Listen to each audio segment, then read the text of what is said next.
Ito yung sagot ni Senate President Cayetano. Nakikita po dito, no?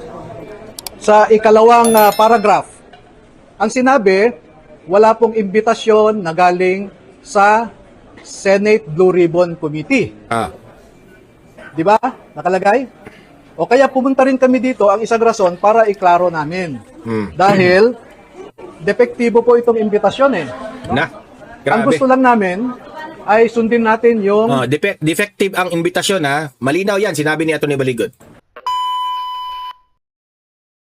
Okay, eto po, nag-hearing sila ngayon. In-invite nila itong si Matibag, no?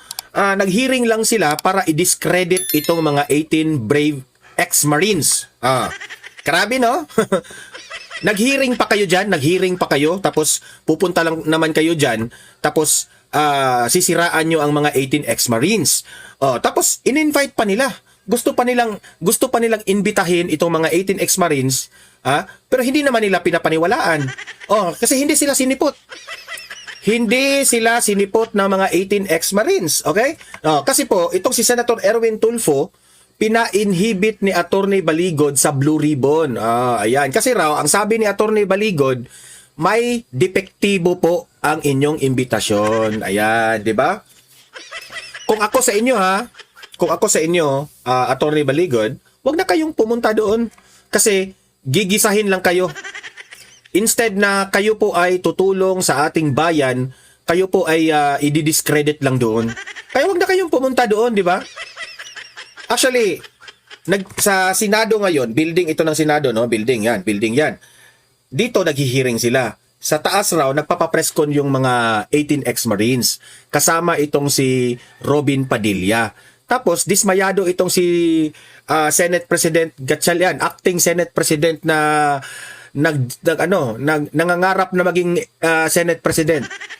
Dismayado raw siya kasi hindi raw dumalo itong mga 18 ex-Marines. Yan. Deserve niyo yan. Kasi mga kayo eh. Pinipili lang ninyo yung mga resource person na ini-invite ninyo. Kasi natatamaan sila dito sa mga 18 ex-Marines na ito. Yan po ang ating papanoorin ngayon. Yung tension na nangyari ngayon sa Senado. Uminit ang ulo nitong si acting Senate President Gatchalian. Ang peking Senate President. Ito. Panoorin natin.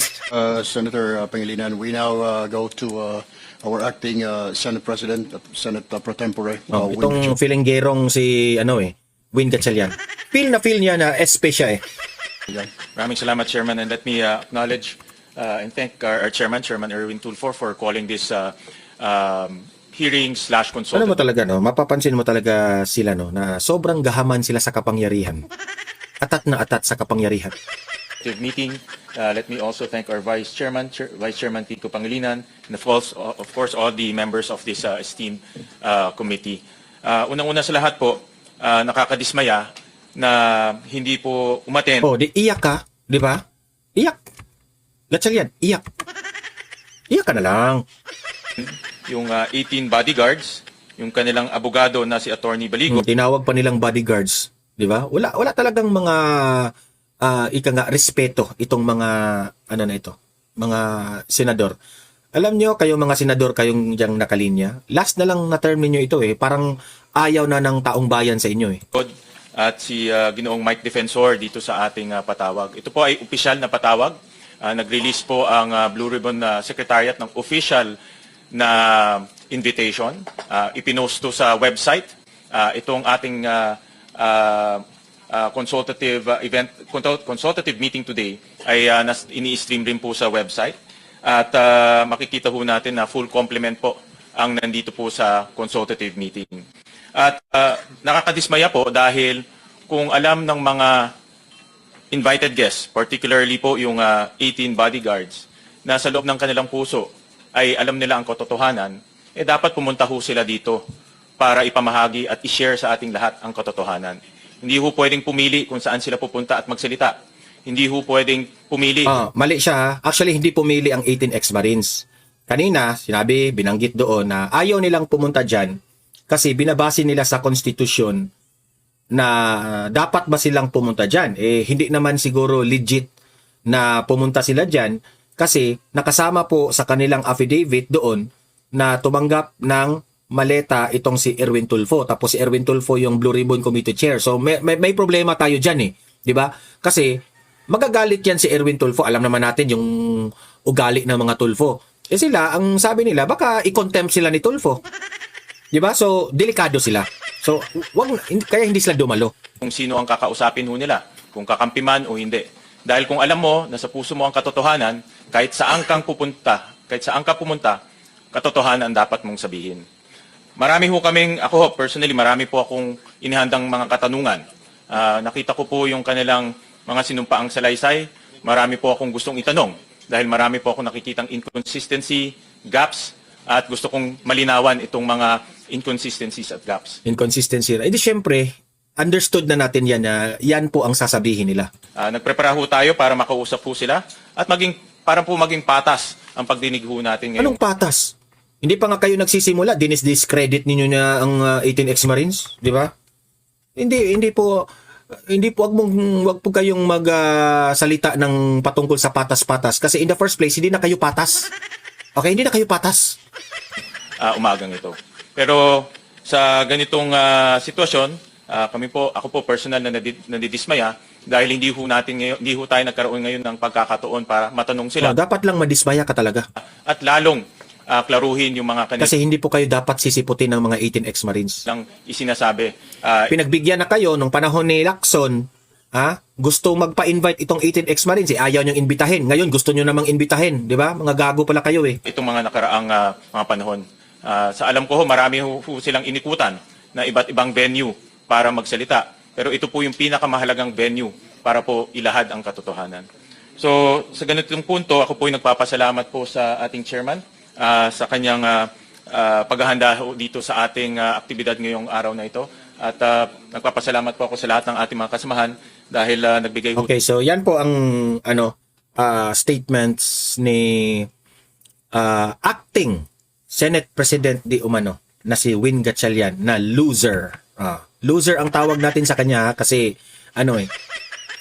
feel niya na Senate President siya. Which is hindi naman, di ba? So, ewan ko na lang anong mangyayari dito sa kanila. But ang sa akin lang, may point itong mga 18 ex-Marines na hindi sila dadalo. Kasi mantakin nyo, yung Blue Ribbon Committee Chair tumatanggap raw ng maleta sa kanilang affidavit. Di ba? Delikadong makontempt sila doon. Di ba? Delikado talaga. Panoorin na natin direkta itong nangyari kanina. Go! Sagot.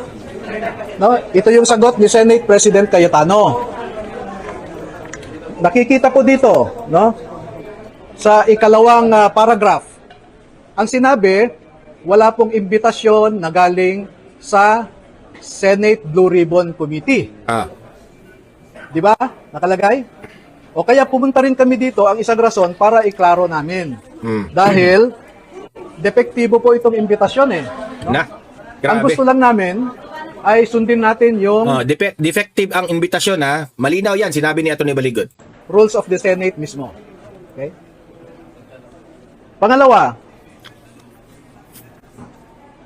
ang pagdalo namin dito ngayon is not to legitimize anybody or any office. No? Labas kami dyan. Pero makikita po ninyo, ang isang pinag-aralan din namin nung natanggap ko ito, meron po akong ipapakita sa inyo para maintindihan nyo ang aming ayan. The Senate President. Okay, tignan nyo ito. Senator Cayetano is still the Senate President. Okay? We don't have 13. It's against the law naman. Okay, ulitin ko. Senator Cayetano is still the Senate President. Ah. Because we don't have 13. It's against the law. Di ba? Tamaan si si Erwin dyan. Siya na mismo ang nagsabi dyan. Senator Cayetano ay Senate President pa rin. O bakit naman sila dadalo yan eh? Yan, na hindi, sa tingin ni Atty. Baligod, hindi legit yung hearing ngayon na nangyayari. Di ba? Okay. Sinabi ni Mr. Erwin Tulfo na si Senate President Alan Cayetano pa rin ang kanilang pinuno. Kaya nung hinanap ko ang pirma ni Senator Cayetano dito para alinsunod sa Section 17 ng Senate Resolution number 5, no? Governing the providing for the rules governing inquiries in aid of legislation. No? Ang Section 17 doon nakalagay, and this should have been approved by the Senate President. Eh walang approval si Senate President. Kaya pumunta kami rito para ma-clarify din. No? O, tapos na ba ang... Clarification lang po, attorney. Punta kayo dito to clarify the invitation, pero hindi kayo haharap sa Blue Ribbon Committee investigation under Senator Erwin Tulfo. Kasi, sabi ko nga, ayaw naming illegitimize na si Mr. Erwin Tulfo ang Blue Ribbon Committee. Pero haharap kami kahit saang venue, no? Kahit saang venue, haharap kami. Pero just to clarify lang, attorney, hindi yung magsasalita, tatanungin kayo ng mga senators. Hindi, kung magtatanong sila, sasagot kami. No mistake about it. If we are asked, we will answer. At ito po, ang gusto kong i-emphasize. Lahat ng gustong marinig ang mga nalalaman ng mga sundalong ito ay pauunlakan nila ang inyong imbitasyon. From the very beginning, we are committed to help any government agency and the Filipino people as a whole to discover or even uncover the truth. The danger only is if that body or entity have already decided what should be the truth. Wala na kaming magagawa doon. Pero attorney, para sa inyo dapat po mag-inhibit si Senator Erwin kasi siya ang iniimbestigahan din. Sasabi din ng grade 18, nakatanggap din siya ng maleta. Tama po yun. Pag titingnan nyo naman ngayon, yung Section 18 ng Senate Resolution number 5 approved on August 9, 2010. Ang committee ay merong power of contempt. No?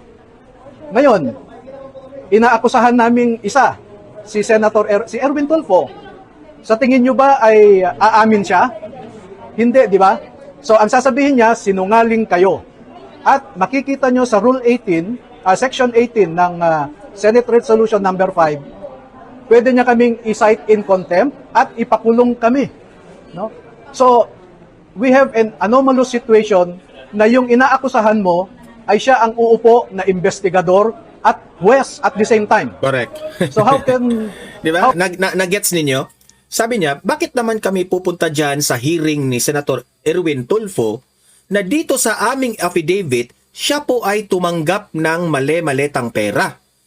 Eh what if, yung utak ni Erwin Tulfo, iko-contempt kami? Di ba? Kasi may power silang mag-contempt eh. Di ba? Dihado tayo dyan. Kaya tama yan, hindi kayo pumunta. Where can we find someone accused doing the investigation and deciding later on who is telling the truth or who is telling Correct. a lie? Dapat mag-inhibit siya. So may conflict of interest, so ipapatuloy niya pa yung pag-inhibit. Oo. Ang hinihingi ko lang dito, sa ating mga senador, we should be statesman. Correct. Our country is looking for statesmanship, not brinkmanship. Oo, may bureaucratic process dito. Pinapa-QR code pa kami. Kung sinabi lang sana, nagpa-QR code kami kaagad online. Kompleto lahat. Oo, kompleto kami. Oo. So mamaya na lang po, ituloy natin. Hindi ba kayo na-inform agad? Ah. Kasi medyo, ano oras na? Magte-10 na? Anong cause po ng delay? Una, late kasi namin natanggap ang imbitasyon. Pangalawa, nung natanggap namin ang imbitasyon, naka-travel na papuntang probinsya yung iba, no? Lalo na yung isang namatayan naming kasama, sinamahan din siya ng aming ibang kasama, pero kanina bumiyahe pa sila galing Pampanga. Iniwan yung wake ng kanyang kapatid. At hinintay namin siyang makarating para sama-sama kami. Pangalawa po ay matraffic ang EDSA, no? So, nandito pa rin kami, no? Never, better late than never. Complete ang meeting, sir. Kompleto po, no? Walang pinagtataguan ang meeting. Wala po. In fact, ito ang sasabihin ko sa inyo. Magsusubite ako ng pangalan kay Senate President Alan Cayetano at saka kay Blue Ribbon Committee Chair Senator Pia Cayetano. May 14 akong pangalan na ibibigay na pwede nilang isabpina sa susunod na pagdinig. Na dating mga Marines din at dating tauhan din ni Saldico para magkwento rin kung ano yung kanilang nalalaman. Additional na 14 na former Marines and former Zaldico employees. Now, kung hindi pa sila kontento sa 18 at saka sa 14, magsusunod pa po kami ng karagdagang pangalan. Pero siguro mga 7 na lang. Kasi yung iba, meron akong ebidensya later, ipapakita ko sa inyo kung bakit hindi sila makadalo. No? May mga recorded conversation tayo, etc. Marami. Sir, may ebidensya din kayo ipapakita dito? Ha? May ebidensya rin po kayo ipapakita po dito? Kung ang katanungan nila ay humihingi ng ebidensya, ibibigay namin. Okay, salamat po. No? Oh. Attorney from Office of Senator Alan Cayetano po ako. May pinaparelay lang po ulit. I think narelay na rin po ata ni Enzo. Yung mga pwede daw po kasi i-question sa credibility daw po ng Marines. So, i-take ko lang sir, yung dismissal and past contact daw po. Kasi yung timeline ng iPhone. May kuya.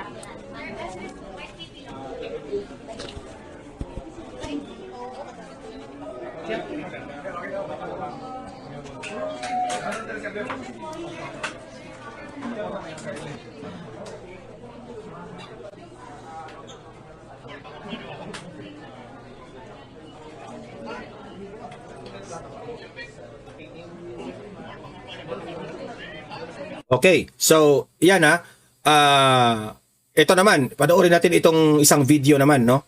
Na hindi nakaharap sa consultative meeting ng Blue Ribbon sa Senado itong mga Brave 18. Ito. Panoorin natin, ha? Ngayon din po In fact, kung gusto nila sana, isasama ko pa yung 19 eh. Kasama si Senator Robin Padilla. Okay, hindi sila pumasok doon sa Blue Ribbon Committee hearing ni Tolpok. Okay, kasi hindi naman legit yun eh. Sorry, 14 pala. Sir, sino yung 14? Bago ba yun or another witnesses? Bago, isasubmit ko nga, yun yung isang Lakas naman. purpose ko. Na mag-submit po sa inyo ng listahan ng additional na 14. Nakasamahan din nila. Dating Marines, lahat. Para, para dumalo sa susunod na pagdinig ng committee nila. So, 18 po ngayon, meron kaming 14 na isusunod. Ipapaimbita namin sa Senado. And then kung hindi pa kontento ang ating mga napangalanan, na totoo talaga, ay meron pa hong 7. Yung 14 na yan, nag-deliver din, sir? Kasama sila sa tinatawag na basurero. Ang lakas ng microphone mo. Yung microphone sa SMNI, sobrang lakas. Ayaw pong makialam sa interview. Yan, Punta po kami. Bakit daw hindi kayo sumagot dun sa unang invitation ko ng Blue Ribbon Committee? Sabi po kasi kanina ng Secretariat walang reply from your group.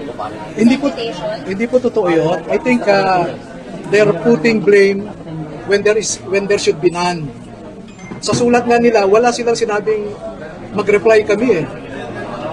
So as far as you're concerned, talagang dadalo kayo? Wala kayong plano? Kaya nga po, eto, ako nga, meron sana akong commitment sa Cebu ngayon. Pinakancel ko. Meron din sana akong hearing bukas. Pinakancel ko lahat yon. Yung mga umuwi na sa probinsya, halimbawa si Galapon, nasa Nueva Vizcaya na. Pinabalik ko ulit sila dito. Yung may kapatid na namatay, no? Iniwan niya yung lamay ng kanyang kapatid niya para lang makadalo ngayon. So wala pong question sa amin na dadalo kami sa kahit sa anumang imbitasyon. Senator, ulitin lang namin, you're opening your doors for Attorney Baligon and the rest of the Marines. Bakit po ninyo binubuksan ang inyong opisina sa kanila?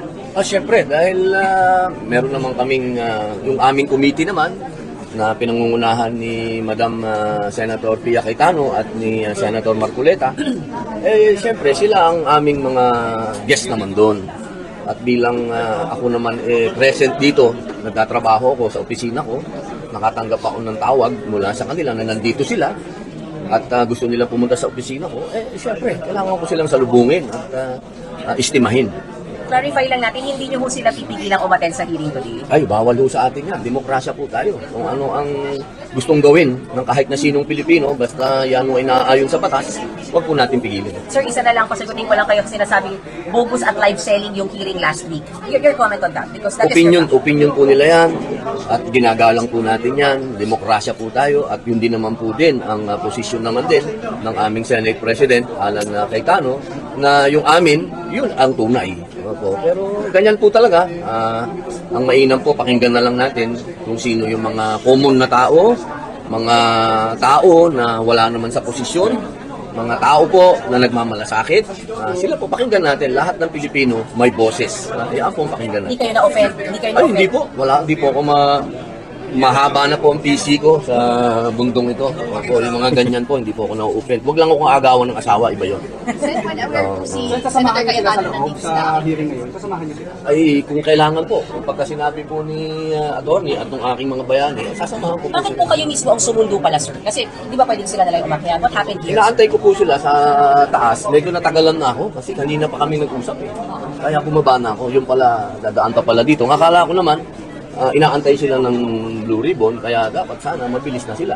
Sabi nila, inaantay nila eh. Nanonood ako sa TV. Sabi nila, inaantay sila.